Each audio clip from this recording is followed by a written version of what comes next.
बिना किसी देरी के दोस्तों आज हम सीखने वाले हैं वेन डायग्राम, जिसे हम हिंदी में बोलते हैं वेन आरेख के नाम से जानते हैं। एसएससी की कोई भी एग्जाम होते हैं या रेलवे हो या एनटीपीसी हो, अगर आप कंपीटिटिव एग्जाम की तैयारी कर रहे हैं, अगर आपके सिलेबस में रीजनिंग है तो आपके जब रीजनिंग होता है तो उसमें हमारा चैप्टर मिलता है वेन डायग्राम। जैसा कि मैंने बता दिया, इसका हिंदी होता है वेन आरेख। तो इससे आपके 2 टाइप के क्वेश्चन बनते हैं। पहला, एक तो ये बन जाता है कि आपको क्या है, कोड दे दिया जाएगा, उसी के माध्यम से आपको विकल्प दिया जाए, जैसा कि मैंने ABCD करके दे दिया है ऐसा। सेकंड जो बनता है वो हम नेक्स्ट वीडियो में चर्चा करेंगे। आपको मैं थोड़ा सा फॉर्मेट बता दूं, ऐसे करके क्वेश्चन आता है, आपको मिल जाएगा। निम्न में से कुछ डायरेक्टर वरिष्ठ हैं, है ना, कुछ लोग, कुछ महिलाएं शिक्षक हैं, ऐसा करके आपको क्वेश्चन मिलता है। उस पर हम नेक्स्ट वीडियो में चर्चा करेंगे। तो ये अगर आपके वेन आरेख से 2 क्वेश्चन आएंगे तो एक इससे आता है 100%, 1 या 2 इससे आ जाएगा। अगर 3 आ रहे हैं तो 1 इससे आने के चांसेस होते हैं। जो वेन डायग्राम का ये बहुत कोर टॉपिक है, तो इस क्वेश्चन को हम सॉल्व करेंगे। जिनको आ रहा है अच्छी बात है, और हम कंसेप्ट को भी समझेंगे कि ये विकल्प कैसे कैसे किन किन चीजों को फॉलो करते हैं, तथा किस किस कंडीशन में ये विकल्प लगाए जाते हैं। तो अगर आप 360 डिग्री पढ़ना चाहते हो विथ टॉपिक के साथ में, विथ क्या है आप कंसेप्ट के साथ में, तो आप लगातार इस वीडियो को देखते रहिए। हम क्वेश्चन को भी सॉल्व करेंगे, लेकिन अगर आप एक क्वेश्चन सॉल्व करोगे तो आप एक क्वेश्चन सीख सकते हो, लेकिन जब आप कंसेप्ट को समझोगे तो आप लाखों क्वेश्चन सॉल्व कर सकते हो। तो उसी चीज को देरी ना करते हुए देखिए, हम बात करेंगे जो वेन डायग्राम होता है। वेन डायग्राम का मतलब होता है रिप्रेजेंट करना किसी को। आप वेन डायग्राम में आप स्क्वायर सर्किल भी यूज कर सकते हो, आप रेक्टेंगल भी यूज कर सकते हो, आप स्क्वायर भी यूज कर सकते हो, है ना। ये हुआ डायग्राम का मतलब, आप लोग जानते हैं आरेख, यानी जिससे हम क्या है चीजों को प्रदर्शित कर सकें रेखा के माध्यम से, उसी को हम लोग क्या है आरेख कह देते हैं, है ना। तो देखिए, वेन का मतलब होता है जो सारी चीज चारों तरफ से क्या हो, बंद हो, है ना, वही हो गया हमारा वेन हो गया। देखिए, जो आपके एग्जाम में विकल्प बनते हैं, पहला आपने देखा होगा कि इस तरह का आपको विकल्प मिलेगा, इस तरह का विकल्प मिलेगा। जैसे मान लीजिए ये है और ये क्या है, B है, तो आपके ये चीज समझना होगा कि जो हमारा ये है वो B के अंदर समाहित है। यानी कि अगर आपके एग्जाम आप आ रहा है कि माता और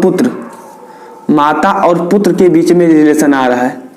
जैसे जो माता होती है वो पुत्र के जो हमारा पुत्र होता है वो माता में क्या होता है, समाहित होता है। यानी कि अगर माता है तो पुत्र है ना, तो पहले माता आया पुत्र आया, तो पहले यानी जो आपका B हो जाएगा ये माता हो जाएगा और ये क्या हो जाएगा, हमारा पुत्र हो जाएगा। ऐसे आपको समझना होगा। नेक्स्ट विकल्प जो इसमें आप देख सकते हो इस तरह का है, अगर है ना, तो इसमें आप अच्छे से देख सकते हो। जैसे मैंने कहा माता पुत्र एंड पुत्री, है ना, तो आप देख सकते हो इसमें माता कौन हो जाएगा। अगर आप थोड़ा सा अच्छे से देखोगे तो ये आपकी क्या हो जाएगी, माँ हो जाएगी। और इसमें हम ये कर देते हैं, इसको B कर देते हैं, इसको C कर देते हैं, और ये आप कोई भी ले सकते हो। इसमें क्या हो जाएगा, पुत्री। यानी कि अगर ऐसे क्वेश्चन आपके एग्जाम में आ रहे हैं तो आपको थोड़ा सा माइंड लगाना होगा।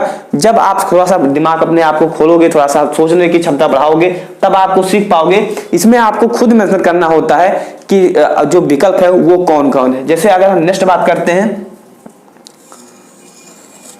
हम इसी एग्जाम्पल को ले लेते हैं 3 वाला, है ना।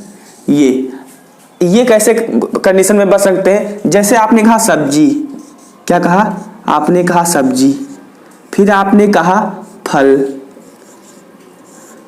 फिर आपने कहा साइकिल,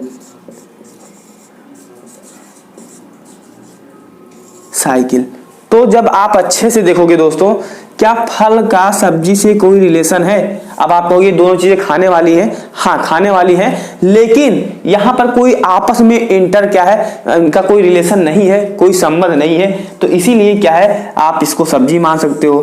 फल का देखोगे, फल कोई रिलेशन नहीं है। जब साइकिल सब्जी एंड फल से कोई रिलेशन है तो आप कहोगे कोई रिलेशन नहीं है, कोई रिलेशन भी इसका नहीं है। ऐसे ऐसे विकल्प आपको मिलेंगे। जैसा कि मैंने कहा सब्जी, फल, खाद्य पदार्थ,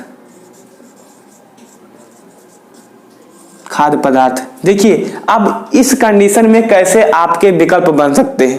पहली चीज जो हम देखेंगे, सब्जी होती है ये भी खाने योग्य होती है, फल होता है ये भी खाने योग्य होता है, हम लोग इसे खाते हैं। और नेक्स्ट हमारे हो खाद्य पदार्थ ही, यानी हर वो चीजें जो खाने योग्य हैं, खा सकते हैं, वो क्या है, खाद्य पदार्थ हैं। तो हम लोग सब्जी भी खाते हैं, हम लोग फल भी खाते हैं। तो हम लोग क्या करेंगे, सबसे पहले क्या है, फल को बना ले, खाद्य पदार्थ को बना लेंगे।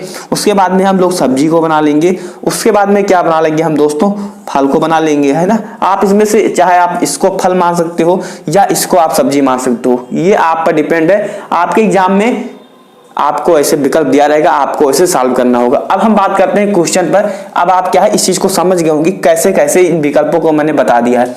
अच्छा आप एक चीज अच्छे से देखिए, ये क्या है, हमारा नींबू है, नींबू है। ये क्या है, खट्टे फल है। ये क्या है, चॉकलेट है। हमें पता है नींबू जो होता है वो क्या होता है, खट्टा होता है। खट्टे फल के ये हमारा ये हो गया। और फिर चॉकलेट जो होता है वो हमारा मीठा होता है। क्या होता है, मीठा होता है। तो पहली बात, नींबू और चॉकलेट, नींबू और चॉकलेट में बहुत दूर दूर का अंतर है, कोई रिलेशन नहीं है, कोई रिलेशन नहीं है। तो यहाँ पर देखोगे, यहाँ पर तो हो ही नहीं सकता क्योंकि ये आपस में सटे हुए हैं और ये इसके अंदर है, ये तो होने का कोई चांसेस ही नहीं है। ये भी होने का कोई चांसेस नहीं है क्योंकि जब आप अच्छे से देखोगे तो ये तीनों आपस में क्या है, मेल है। ये तो आपस में मेल नहीं है, लेकिन इसके अंदर ये है, यानी ये रिलेशन को दर्शाते हैं कि तीनों एक हैं। तो ये हमारा आंसर भी गलत हो जाएगा।